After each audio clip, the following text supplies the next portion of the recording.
Assalamu alaikum, dear students.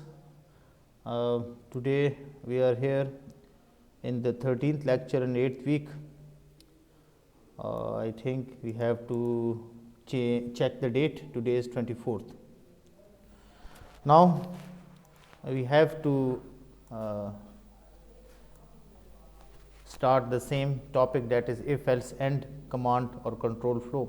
और last time मैंने आप लोगों को कहा था कि हर एक बच्चा असाइनमेंट के तौर पे, क्लास प्रैक्टिस के तौर पे अपनी एक जो है ना एल्स इफ कमांड यूज़ करके एक प्रोग्राम वो बनाएगा। तो कुछ बच्चों ने जो है मुझे असाइनमेंट्स दिए हैं, तो उनको हम बारी बारी चेक कर रहे हैं। ये सबसे पहले दाऊद ने जो है ये असाइनमेंट दी है, ठीक है, और इसको आप लोग नोट भी कर लें। और फर्दर आज भी जो मैंने आप लोगों को असाइनमेंट दी है 10 मार्क्स की, 10 जनवरी से पहले पहले आप लोगों ने वो सबमिट करनी है। तो आज की जो असाइनमेंट्स हैं इसको देख के आप लोग जो है ना काफ़ी से हेल्प ले लेंगे और काफ़ी यूज़फुल ये होंगी। Let us check it work और नॉट। Yes it work. इसने जो है यहाँ पे स्कोर लिखे हैं, ठीक है। स्कोर के लिए इसने एक फ़ंक्शन बनाया है और इसने कहा है कि अगर स्कोर आपके पास 10 से ज़्यादा है तो फिर वो आउटस्टैंडिंग वहाँ पे डिस्प्ले हो जाए, और अगर जो है वो स्कोर जो है वो इक्वल टू 10 है तो गुड आ जाए। और अगर जो है ये दोनों कंडीशंस ना हो, ग्रेटर देन 10 भी ना हो और इक्वल टू 10 भी ना हो, तो आपके पास डिस्प्ले हो अटेंशन इज़ रिक्वायर्ड। अब चेक करते हैं कि ये बाकी जो दो कमांड्स हैं उनके लिए ये रन करता है या नहीं करता। यहाँ पे अब हम जो है ऐसी वैल्यू चूज़ करते हैं जो कि आपके पास रिज़ल्ट 10 दे दे। तो यहाँ पे अगर b की वैल्यू हम 1 सेट करते हैं 1, तो आपके पास जो है स्कोर 10 आ जाता है और गुड यहाँ पे जो है डिस्प्ले हुआ है गुड, ठीक है। तो ये दूसरी कमांड के लिए भी जो है काम कर रहा है। इसी तरीके से हम इसकी जो थर्ड स्टेटमेंट है वो चेक करना चाहते हैं, यानी कि अटेंशन इज़ रिक्वायर्ड वाली। तो उस केस में हम यहाँ पे ऐसा करते हैं लेस देन 3 2 चूज़ करते हैं। अब इस केस में ये जो स्कोर कैलकुलेट होगा ये आपके पास लेस देन 10 होगा, और यहाँ पे अब आपके पास ये वाली कमांड रन हुई है अटेंशन इज़ रिक्वायर्ड। ये आप लोग जो है सब बच्चे इसको नोट कर लें। लास्ट टाइम भी हमने इफ़ एंड और इफ़ एल्स एंड के ऊपर हमने काफ़ी जो है प्रोग्राम जो है वो एग्जांपल्स हमने रन की थी मैटलैब पे। आज मज़ीद जो है कुछ क्वेश्चन जो हैं वो हम रन करेंगे उसके हवाले से। आज का पहला क्वेश्चन है write a code in the control flow if else and to display the statement answer is an even number, otherwise answer is not an even number for any function. यानी कि आपने जो है कंट्रोल फ्लो के अंदर if else and जो आपने control flow है वो यूज़ करनी है, और आपने ये वाली जो है ना स्टेटमेंट जो है वो आपने यूज़ करनी है। Answer is an even number, ये वाली स्टेटमेंट आपने यूज़ करनी है। दूसरी आपने otherwise answer is not an even number, ये वाली। यानी कि इस तरह का कोड डिज़ाइन करना है कि जब हम उसको एग्जीक्यूट करें तो इन दोनों में से कोई एक स्टेटमेंट ज़रूर रन हो, और किसी भी फंक्शन को यूज़ करके। यानी कि फंक्शन के अंदर जो हम वेरिएबल्स यूज़ कर रहे हैं उनकी तादाद 1 रखते हैं, 2 रखते हैं, 3 रखते हैं, 4 रखते हैं, ठीक है, कोई भी फाइनाइट नंबर रखते हैं, वो हम पे डिपेंड कर रहा है। फंक्शन हम अपनी मर्ज़ी का बनाएंगे, लेकिन वो जब रन करे तो वो ये इन दो मैसेजेस में से एक मैसेज ज़रूर हमें रन करके दे। तो ये आपके सामने एक प्रोग्राम मैंने बनाया है, ठीक है। यहाँ पे मैं 3 वेरिएबल्स यूज़ कर रहा हूँ इस फंक्शन के अंदर। FUNC ये रिप्रेजेंट कर रहा है फंक्शन, ठीक है। और फंक्शन जो है अपनी तरफ से मैंने जो है इनके दरमियान म्यूचुअल ऑपरेशंस की हैं, x² - y टाइम z, और इसका जो और ये जो होल आपके पास डिफरेंस आ रहा है डिवाइडेड बाय y है। डेफिनेटली ये कोई ना कोई वैल्यू मुझे देगा। अब यहाँ पे चेक करने के लिए कि आपके पास ये जो फंक्शन आ रहा है, ये जो आंसर आ रहा है, ये आपके पास एक इवन नंबर आ रहा है या नहीं आ रहा। तो हमें पता है कि जितने भी इवन नंबर्स होते हैं वो डिविजिबल बाय 2 होते हैं। यानी कि जब हम उनको 2 पे डिवाइड करते हैं तो आपके पास जो रिमाइंडर पार्ट होता है वहाँ पे 0 आ जाता है। तो उसके लिए मैटलैब में ये कमांड है, ठीक है। Let me choose the pointer. उससे ये है कि चीज़ों को पेन में चूज़ कर रहा हूँ। ये आपके पास मैंने मैटलैब कमांड ये वाली यूज़ की है REM फंक्शन कॉमा 2। इसका मतलब ये है कि ये जो कमांड होगी, ठीक है, ये उस गिवन फंक्शन को, जो भी आपके पास गिवन फंक्शन है उसको इस 2 पे डिवाइड करेगी, उसको 2 पे डिवाइड करेगी, ठीक है। यहाँ पे कोई आपके पास आंसर आएगा, ठीक है, कोई आपके पास लेट सपोज कोई आपके पास डिवाइज़र, ये आपके पास यहाँ पे डिवाइज़र यहाँ ये रहा, यहाँ पे आपके पास कोई कोशंट आएगा, ठीक है, यहाँ पे कोई आपके पास वैल्यू आएगी। इसी तरीके से जब आप यहाँ पे इसको सॉल्व करेंगे और यहाँ पे आपके पास रिमाइंडर आ जाएगा, तो ये जो आपके पास कमांड है ये आपको ये वाला रिमाइंडर देता है, ठीक है। यानी कि डिवीजन प्रोसेस के बाद जो रिजल्ट आपके पास आता है, तो ये वाला जो फंक्शन है REM ब्रैकेट, ठीक है, A divided by B, numerator divided by denominator, तो ये आपने इसको इस तरह सेट करके देना होता है और आपको ये रिजल्ट देता है। तो यहाँ पे मैंने इसको नाम दिया है चेक का, आप इसको आंसर भी दे सकते हैं, आप इसको कोई और जो है नाम भी दे सकते हैं, मैंने इसको चेक का नाम दिया है। अब यहाँ पे मैं इफ़ एल्स जो कमांड है वो यूज़ कर रहा हूँ, तो अगर यहाँ पे ये जो आपके पास चेक पार्ट है या आंसर है, ये जो भी है, ये अगर 0 आ जाता है, यानी कि रिमाइंडर 0 आ जाता है, तो फिर डिस्प्ले होगा answer is an even number. और अगर जो है ये इक्वल टू 0 नहीं आ रहा, तो वो एल्स पे चला जाएगा। अगर ये वाली कंडीशन फुलफिल नहीं हो रही, ये वाली कंडीशन जो है वो फुलफिल नहीं हो रही, क्रॉस हो जाती है, तो ये इधर आ जाएगा, एल्स पे आ जाएगा, ठीक है। और एल्स पार्ट, ये वाला पार्ट डिस्प्ले करेगा answer is not an even number, ये वाला जो है पार्ट एग्जीक्यूट हो जाएगा और इसके बाद प्रोग्राम एंड। अब हम चेक करते हैं कि ये वर्केबल है या नहीं, ठीक है, मैटलैब में। कंट्रोल C और मैटलैब विंडो को हम जो क्लियर करते हैं और मेरे ख्याल आई होप कि पिछली जो असाइनमेंट थी दाऊद की वो आप लोगों ने नोट कर ली होगी। इसने इसको एग्जीक्यूट किया है, ये जो वैल्यूज़ मैंने दी हैं, ठीक है, इसके नतीजे में आपके पास जो यहाँ पे रिमाइंडर आ रहा है वो 0 आ रहा है और आंसर आपके पास इवन नंबर है। ये फर्स्ट स्टेटमेंट यूज़ हो रही है, ठीक है। x की वैल्यू 6, y की वैल्यू 1, z की वैल्यू 4 और फंक्शन यहाँ पे कैलकुलेट हुआ है और फंक्शन कैलकुलेट होने के बाद जो है चेक पार्ट आया है, चेक पार्ट में आपके पास रिमाइंडर जो है वो 0 आया है। तो यहाँ पे मैंने ये सेमी कॉलन्स नहीं लगाए इधर, अगर हम सेमी कॉलन्स लगा दें तो यहाँ पे ये आउटपुट डिस्प्ले नहीं होगा। देखते हैं, आपको ये मैं चेक कराता हूँ मैं क्या कहना चाहता हूँ। यहाँ पे जो चेक पार्ट है इधर मैंने सेमी कॉलन्स नहीं लगाए, अब मैं सेमी कॉलन्स लगाता हूँ और इसको मैं रन करता हूँ। लेट मी प्रेस एंटर, ये मैंने एंटर प्रेस किया है तो आपके पास सिर्फ मैसेज आउटपुट पे आया है कि answer is an even number. बाकी ये रिमाइंडर जो है 0 आ रहा है नहीं आ रहा, ये इंफॉर्मेशन डिस्प्ले नहीं हुई, ठीक है। तो इसको हम दोबारा रन करना अगर हम चाहें तो वैल्यूज़ चेंज करके, तो वैल्यूज़ जो है यहाँ पे हम चेंज करते हैं, ठीक है। x² है, यहाँ पे हम लेट सपोज -5 कोई वैल्यू देते हैं। अब हम चेक करना चाहते हैं, ठीक है। तो इस केस में आपके पास जो रिमाइंडर आया है, फंक्शन ने जो रिजल्ट कैलकुलेट किया है और उसको उसने 2 पे डिवाइड किया है, ठीक है। तो आफ्टर डिवीजन बाय 2 तो रिमाइंडर आपके पास 0 नहीं आ रहा, 1 आ रहा है। तो इस केस में जो है ये वाली फर्स्ट वाली कंडीशन सेटिस्फाई नहीं हुई और सेकंड कंडीशन जो है उस पर ऑटोमेटिकली मैटलैब चला गया और इसने दूसरी वाली जो स्टेटमेंट है वो इसने डिस्प्ले की है, answer is not an even number, यानी कि जो फंक्शन है ये आपके पास एक इवन नंबर नहीं है। हम अगर आंसर चेक करना चाहें तो आंसर भी चेक हो सकता है। Let me copy and paste it again. अब यहाँ से आप सेमी कोलन्स हटा दें, यहाँ से आप सेमी कोलन्स हटाएंगे, इसको रन करते हैं। अच्छा जी, यहाँ पे इसको ज़रा दोबारा से कॉपी पेस्ट करते हैं और इसको यूँ लिखते हैं,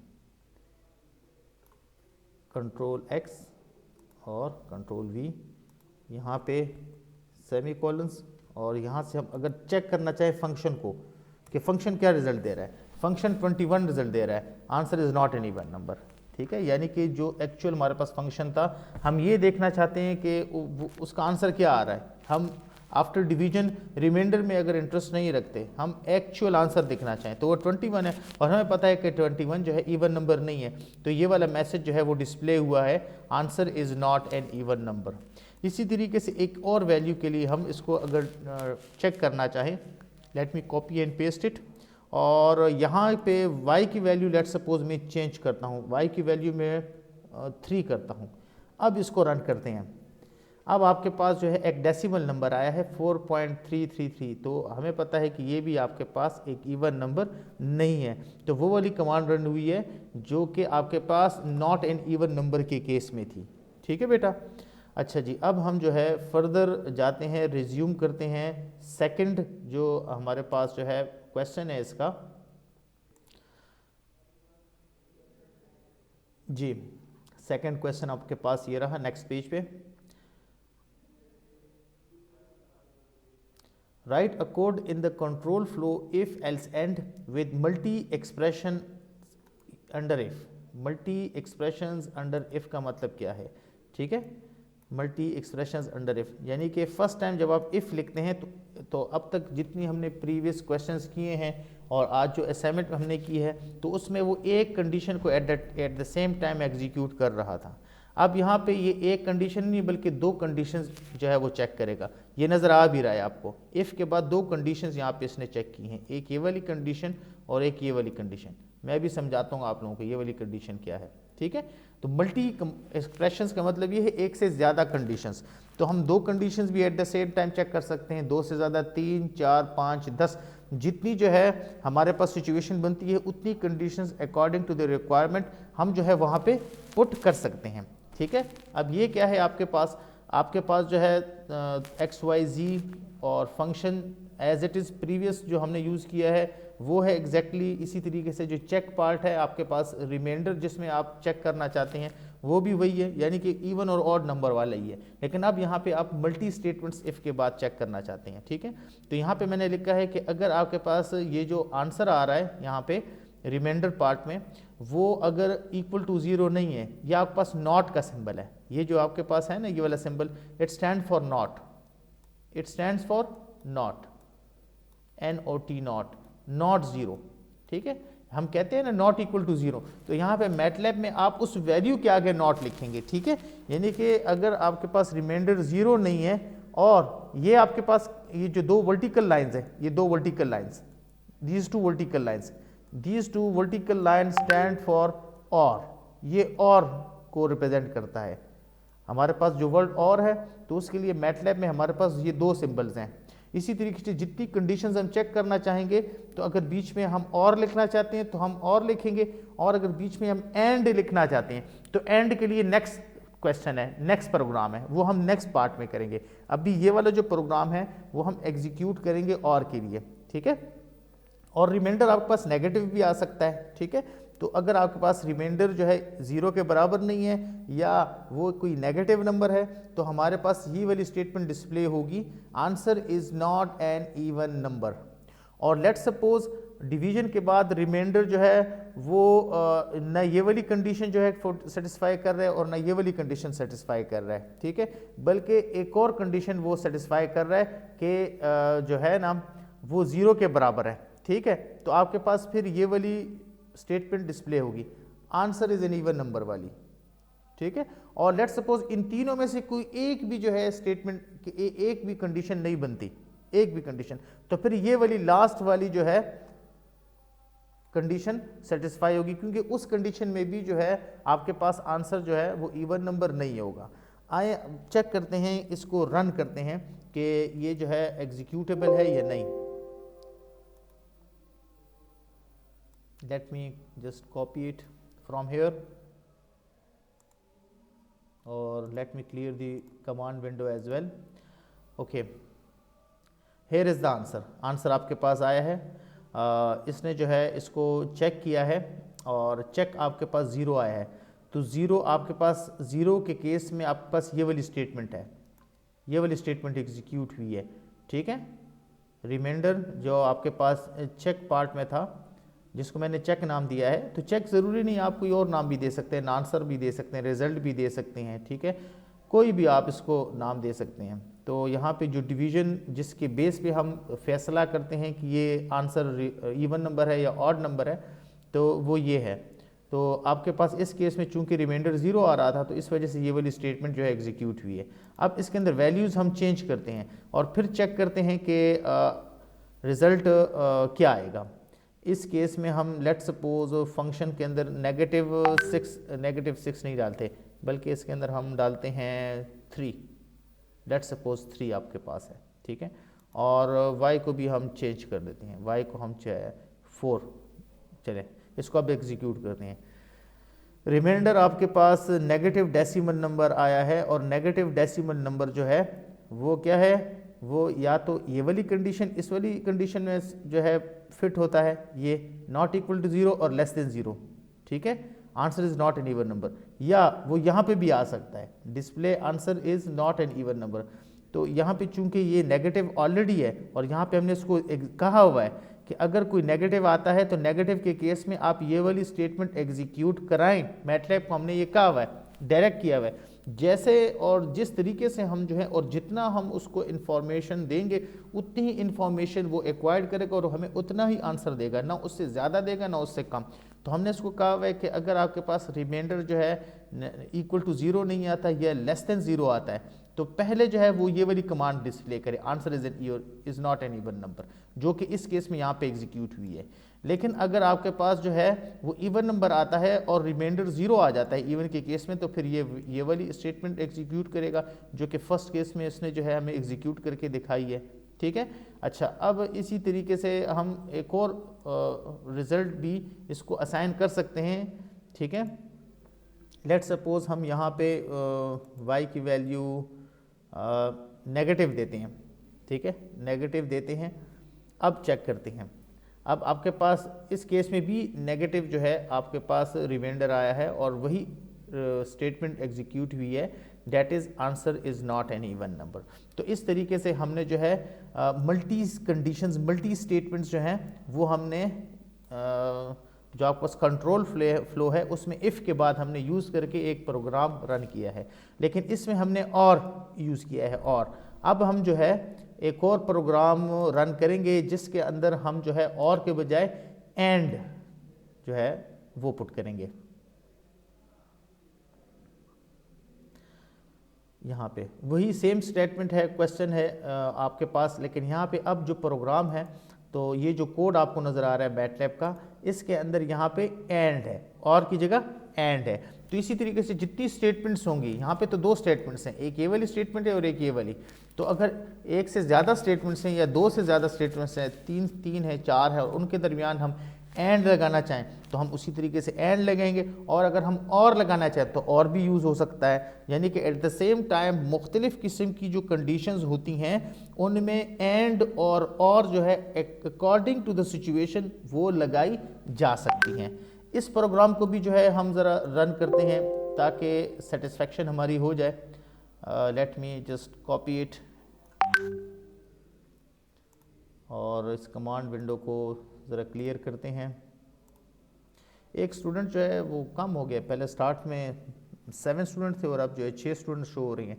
अच्छा जी, इस केस में आपके पास जो रिमाइंडर पार्ट आया है वो 1 आया है, ठीक है, और यहाँ पे हमने इसको कंडीशन क्या दी है, चेक करें कि अगर आपके पास रिमाइंडर जो है वो 0 नहीं आ रहा या लेस देन 0 आ रहा है तो आप जो है ये वाली स्टेटमेंट रन करें, answer is not an even number.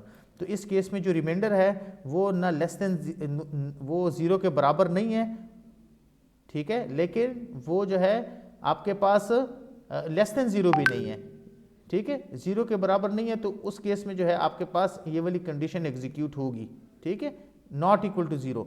तो इस केस में आपके पास ये वाली स्टेटमेंट जो है वो एग्जीक्यूट हुई है और हमने बीच में एंड लगाया है, ठीक है। अच्छा, यहाँ पे मज़ीद इसको ज़रा मैं आपको एक्सप्लेन करता चलूँ कि ये जो फर्स्ट कंडीशन है इस केस में ये वाली रन नहीं हुई। क्यों रन नहीं हुई, देखें इसको ज़रा मैं दोबारा से आपको ज़रा समझाता हूँ, दोबारा से इसको मैं कॉपी करता हूँ। अच्छा, यहाँ पे स्टेटमेंट, ये फर्स्ट स्टेटमेंट और लास्ट स्टेटमेंट मैच कर रही है। यहाँ पे जो है हम इसके अंदर ज़रा चेंज लाना चाहते हैं ताकि पता चले जो मैं बात आपको समझाना चाहता हूँ, ठीक है। As remainder is not equal to 0 or 0 and less than 0,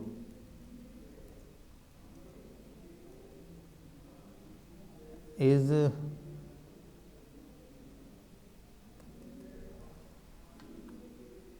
ये वाली स्टेटमेंट, बल्कि यहाँ पे नीचे मैं लिखना चाहता हूँ, कुछ भी आप यहाँ पे कर सकते हैं ताकि डिफरेंट आए।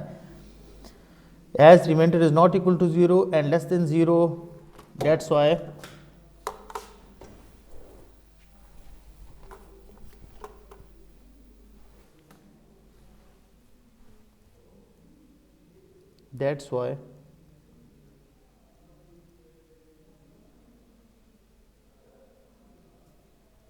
दिस, कोई भी आप स्टेटमेंट यहाँ पे कर सकते हैं, बड़ी से बड़ी स्टेटमेंट भी हो सकती है, छोटी भी हो सकती है। This statement is executed, this statement is displayed. मैं आपको समझाना चाहता हूँ कि दरअसल ये वाली जो स्टेटमेंट है ये डिस्प्लेड हुई है। ओके, यही वाली स्टेटमेंट जो कि हमने लिखी है, as remainder is not equal to 0 और and less than 0, that's why this statement is displayed. यानी कि ये जो फर्स्ट कंडीशन है, ठीक है, ये फुलफिल नहीं हुई। 1 के केस में देखें, ये वो कंडीशन क्या है, ये वाली कंडीशन जो है ये बता रही है कि नॉट इक्वल टू 0 भी हो and eight the same time जो लेस देन 0 भी हो, तो तब जो है आपके पास ये वाली कंडीशन एग्जीक्यूट होगी, answer is not an even number. और इन केस अगर वो 0 हो तो ये वाली स्टेटमेंट डिस्प्ले हो, और इन केस ये दोनों कंडीशंस ना हो, थर्ड वाला ऑप्शन हो, ठीक है, जैसे यहाँ पे ये थर्ड, ये 1 है, 1 आया है, तो ये थर्ड पॉसिबिलिटी है, तो इस वजह से ये लास्ट जो स्टेटमेंट है वो एग्जीक्यूट हुई है। ठीक है, ये मैं आपको समझाना चाह रहा था। मज़ीद इसको दोबारा रन करते हैं ताकि फर्स्ट वाली स्टेटमेंट, इस तरह की जो है ऑप्शंस, इस तरह की जो है हम वैल्यूज़ यहाँ पे चूज़ करते हैं कि इस केस में आपके पास ये फर्स्ट स्टेटमेंट रन हो, तो नॉट इक्वल टू 0 भी हो और लेस देन 0 भी हो, तो इसमें जो है ऐसा करते हैं हम डिनोमिनेटर को नेगेटिव नंबर ले लेते हैं। अब इस केस में जो है डिनोमिनेटर नेगेटिव आ गया है, और जब आप इसको कैलकुलेट करेंगे तो ये फंक्शन नेगेटिव हो जाएगा, और डेफिनेटली देखते हैं क्या आंसर आता है, चेक करते हैं, ट्रायल एंड एरर मेथड है, maybe remainder less than 0 आए, मे बी ना आए, -1 आया है। इस केस में not equal to 0 and less than 0, ठीक है, ये वाली जो है डिस्प्ले नहीं हुई। एनी हाउ, इसी तरीके से आप मुख्तलिफ जो है प्रोग्राम इस तरीके से रन कर सकते हैं, और उसको फिर जो है आप रन भी ना सिर्फ बना सकते हैं बल्कि रन भी कर सकते हैं। एक और इम्पॉर्टेंट बात आज के हवाले से कि लास्ट टाइम मैंने कहा था कि हम जो है कोशिश कर रहे हैं कि किसी तरीके से जो है अरेंज हो जाए मैटलैब, तो मेरे पास तो ऑलरेडी था, इंस्टॉल भी था, और हम उससे प्रोग्राम रन भी कर रहे थे। New thing is that Dawood के पास जो है अभी ऑलरेडी इंस्टॉल फॉर्म में जो है मौजूद है उसके अपने पीसी पे, तो उसको मैंने जो है कॉपी इसकी सेंड की थी, और उसने सक्सेसफुली उसको जो है इंस्टॉल भी कर लिया है। तो जो बच्चे जो है वो इंटरेस्टेड हों और दाऊद के नज़दीक हों, तो वो उसके साथ रब्ता करें और अपने अपने जो लैपटॉप्स हैं या अपने अपने जो सिस्टम है उसमें उसको उससे इंस्टॉल कराएं, ठीक है। और जितने भी हमने कोड्स किए हैं आज तक, ठीक है, आप आज की क्लास तक, तो वो सब जो है कोशिश करें कि उसके अंदर उसको इंस्टॉल कर सकें। ये आज की जो है इस हवाले से एक अहम न्यूज़ थी, मैंने कहा आप लोगों से शेयर कर दूँ। इसके हवाले से इसके अलावा जो है आज की जो असाइनमेंट है वो वैसे मैंने ग्रुप पे मैसेज भी शेयर कर दिया है, और दोबारा भी आप लोगों को अनाउंस करता हूँ कि आज जो है आप लोगों की फ़र्स्ट असाइनमेंट 10 मार्क्स की वो डिस्प्ले हो गई है, पोर्टल पे वो अवेलेबल है, और आप लोगों ने उसे जो है 10 जनवरी से पहले उसको जो है आप लोगों ने उसको पोर्टल पे ही आपने उसको अपलोड बैक करना है उसको, ठीक है बेटा। और इंशाल्लाह अगले क्लास में जो है मज़ीद क्वेश्चंस जो हैं वो करेंगे, और उस वक्त के लिए खुदा हाफिज़, ठीक है। अस्सलामु अलैकुम